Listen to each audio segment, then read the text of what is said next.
Será que realmente existem diferenças significativas entre o cérebro do homem e da mulher? Bom, o que a neurociência nos diz é que sim, no micro, mas não no macro. O que eu quero dizer com isso? A maioria dos estudos científicos em animais e humanos foca características ou comportamentos específicos dessas diferenças. E sim, para muitos desses existem diferenças em relação ao sexo para cada uma dessas características. Mas o que acontece se a gente tomar todas elas em conjunto?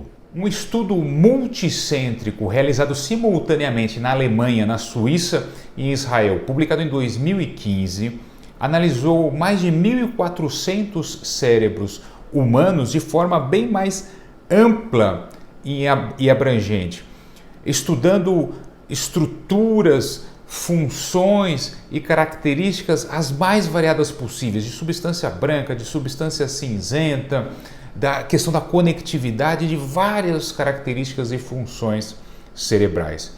E o que eles apontaram através desse estudo é que existem muito mais semelhanças do que diferenças de gênero quando essas características são tomadas em conjunto. A conclusão desse estudo é que, apesar de existirem diferenças na estrutura encefálicas relacionadas ao gênero, elas não são suficientes para apontar duas categorias distintas de cérebro, um tipicamente masculino e outro tipicamente feminino, nem mesmo um contínuo numa escala em dois polos extremos, em que um estaria um cérebro no extremo masculino e outro no extremo do polo feminino, e aí os cérebros colocados num degradê intermediário. Esse estudo provou que isso não é possível, porque não há nem uma discrepância e nem uma consistência interna suficiente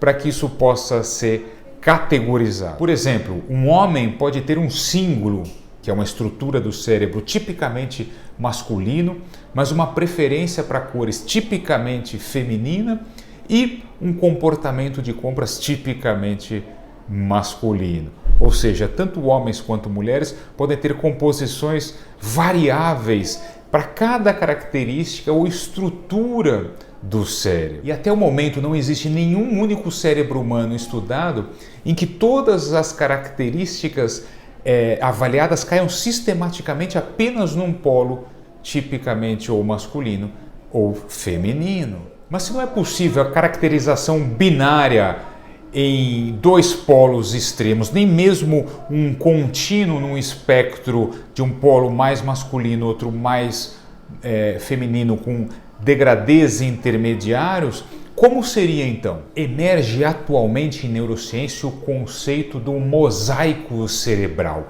um estudo de revisão publicado esse ano em Israel mostra a teoria do mosaico cerebral. E ela não invalida as diferenças de influências do gênero ou do sexo no cérebro e nem que existam diferenças em características específicas influenciadas por isso. Mas aponta que a composição geral de um cérebro humano envolve uma multiplicidade de fatores e componentes que vai muito além da questão da diferença exclusiva de gênero. Assim, cada cérebro representaria como um mosaico, em que cada característica específica poderia cair mais num polo masculino ou feminino, e aí montando um grande mosaico. Assim, através dessa teoria, cairia por terra essa ideia de um cérebro azul, tipicamente masculino, ou de um cérebro rosa, tipicamente feminino. E seria completamente diferente do que se apregoa muitas vezes por aí. Muitas pessoas falam que o cérebro do homem funciona assim, que o cérebro da mulher funciona assado. Muito obrigado pela sua atenção.